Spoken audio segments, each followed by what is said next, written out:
You know, there's something I've been thinking about lately. Something a lot of us might brush off as just part of getting older, but it's far too important to ignore. Have you ever found yourself sitting in your favorite chair, the house quiet around you, and even though you're surrounded by photos of loved ones or treasured memories, you still feel alone? Maybe it's not even that obvious. Maybe it's just a nagging sense that your days lack the warmth of connection they once had. If that rings a bell, you're not alone. In fact, research shows that nearly 1 in 4 adults over 75 experience loneliness regularly. And here's the thing, it's not just a feeling. Loneliness after 75 can be as dangerous as smoking a pack of cigarettes a day. It weakens our immune systems, clouds our minds, and even takes years off our lives. But here's the good news. It doesn't have to be this way. Today, we're going to talk about why loneliness hits so hard later in life, and, more importantly, how to fight back. We'll walk through 4 simple, heartfelt strategies to help you build connections that matter, whether you're living independently, with family, or somewhere in between. These aren't quick fixes or empty platitudes. They're real, practical steps you can start taking today to fill your life with more joy, purpose, and people who truly see you. Let's begin with the first step, one that might surprise you with its simplicity. Let's start by talking about old friends. Now, I know what you might be thinking. Half the people I used to know are gone, or we've just drifted apart. But here's the truth. Those shared memories, the ones tucked away in the corners of your mind, are like buried treasure. Reaching out to someone from your past, even if it's been years, can reignite a connection faster than you'd think. Think about it. Who's that one person you've been meaning to call? The neighbor who moved away, the cousin you lost touch with, the old coworker who always made you laugh. Pick up the phone. Send a letter. Or, if you're feeling tech-savvy, try a video call. You don't need a grand reason. Just start with, "I was thinking about you." You'd be amazed how often the other person was thinking the same thing. Now, if reaching out feels daunting, that's okay. Let's pivot to something gentler. Showing up where life is already happening. Community centers, libraries, churches, or even the local coffee shop. These places are like magnets for connection. You don't have to walk in with a plan. Just go. Sit. Observe. Strike up a conversation with the person next to you about the weather, the news, or the crossword puzzle they're working on. These small interactions are like seeds. They might grow into something deeper, or they might just give you a little sunshine for the day. And if you're thinking, "But what if I don't have the energy?" Start small. Commit to 1 outing a week. Join a book club, a gardening group, or a class at the senior center. The goal isn't to fill your calendar. It's to remind yourself that you belong somewhere. But building connections doesn't stop there. In fact, some of the most meaningful relationships can come from embracing a role you've had all along.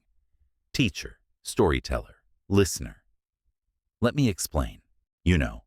There's something powerful about realizing that the stories we carry, the lessons we've learned, the laughter we've shared, even the hardships we've weathered, are gifts waiting to be passed on. Think about it. How many times has a younger person asked you, "What was it like back in your day?" Or, "How did you handle fill in the blank?" Those moments aren't just curiosity. They're invitations. Invitations to connect, to teach, to leave a piece of yourself in someone else's heart. That's the third strategy. Share your wisdom, even if you don't think you have any. Now, I can almost hear some of you saying, "What could I possibly have to teach anyone?" Let me stop you right there. You've lived through decades of change, raised families, built careers, survived losses, celebrated triumphs. You've got a PhD in life. And guess what? People are hungry for that kind of wisdom. Maybe it's volunteering to read to kids at the library, and sharing the joy of a well-loved book. Maybe it's joining a memoir writing group at the senior center where you can jot down stories for your grandchildren or even strangers to cherish. Or maybe it's something as simple as sitting with a neighbor who's going through a rough patch and saying, "I've been there. Let me tell you how I got through it." When you share your experiences, you're not just giving advice. You're building bridges between generations, and those bridges can hold more love and purpose than you might imagine. But here's the thing. Connection isn't just about giving. It's also about receiving. And that brings us to the fourth strategy, which might feel a little uncomfortable at first, but stick with me. Ask for help and let others in. Now, I know what you're thinking. I don't want to be a burden. Or, I've always been the strong one. I can't start leaning on people now. But here's the truth. Asking for help isn't a weakness. It's an act of trust. It's saying, I value our relationship enough to let you see me as I am. Let me give you an example. A friend of mine, Martha, lost her husband a few years ago. She's fiercely independent, but one day, she mentioned to her granddaughter that she missed having someone to eat dinner with. The next thing she knew, her granddaughter started a weekly family dinner over Zoom. Now, relatives from across the country log in every Sunday. They cook the same recipe, laugh about old times, and Martha even taught her great-grandson how to make her famous meatloaf. All because she admitted she was lonely. You don't have to wait for a crisis to reach out. Start small. Ask a neighbor to help you carry groceries inside, then invite them in for tea. Mention to your doctor that you'd love recommendations for social groups in the area. Or tell your adult child, I'd really love to hear about your week. Can we chat more often? It might feel awkward at first, but here's the secret. Most people want to help. They just don't always know how. By letting them in, you're giving them a gift too, the chance to feel needed, to matter. And if mobility or health makes getting out tough, don't underestimate the power of technology. I know. It's easy to feel left behind in this digital age. But something as simple as a video call can bring your granddaughter's graduation right to your living room. Or maybe you join an online forum for hobbyists, birdwatchers, quilters, history buffs. There are countless people out there who'd love to discuss the things you're passionate about. You don't have to be an expert. Just be yourself. Now let's pause here for a moment, because I want to make sure you know that none of this is about adding more to your plate or pretending to be someone you're not. It's about recognizing that you're worthy of connection, exactly as you are. Whether you're sharing a lifetime of stories or simply saying, I could use some company today, every small step counts. And the beautiful thing about these strategies is that they build on each other, like threads in a tapestry, weaving something stronger and warmer over time. So, take a deep breath. Think about which of these ideas resonates with you. Maybe it's picking up the phone to reconnect, or maybe it's finally saying yes to that invitation you've been putting off. Whatever it is, start where you are. You've already done the hardest part, showing up. And remember, this isn't about perfection. It's about progress. One conversation, one shared laugh, one moment of vulnerability at a time. You've probably noticed by now that these strategies aren't about reinventing yourself or chasing some picture-perfect version of old age. They're about something far simpler, far more human. Showing up as you are, and letting the world show up for you in return. And if there's one thing I want you to take away from all of this, it's this. Connection isn't a luxury, it's a lifeline.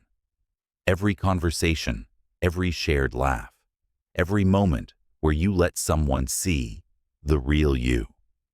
That's the medicine. Let's take a step back and tie this all together. We've talked about reaching out to old friends, showing up where life happens, sharing your stories, and asking for help.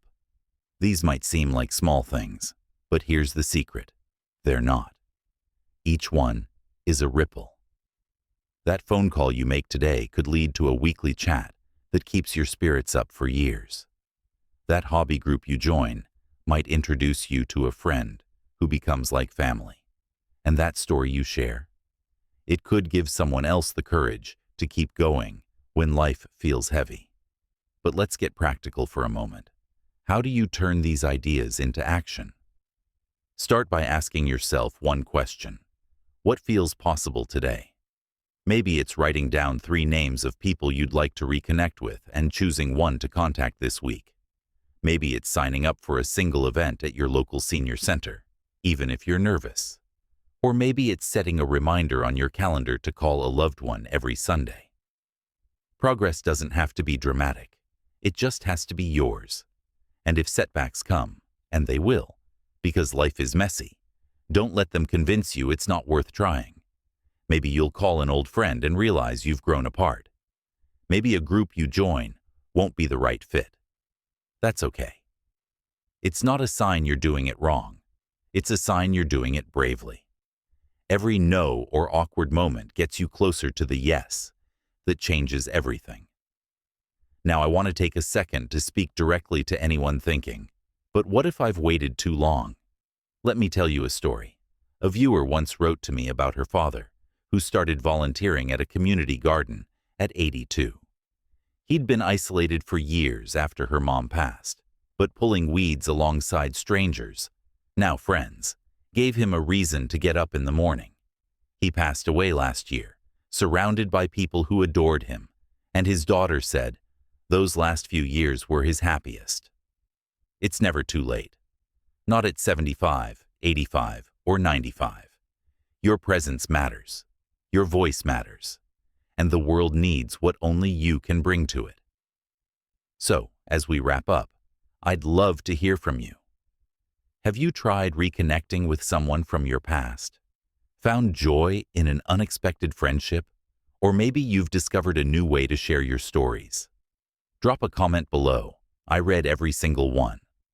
Let's create a conversation here that's as full of connection as the one we've been having. And if this video resonated with you, do me a favor.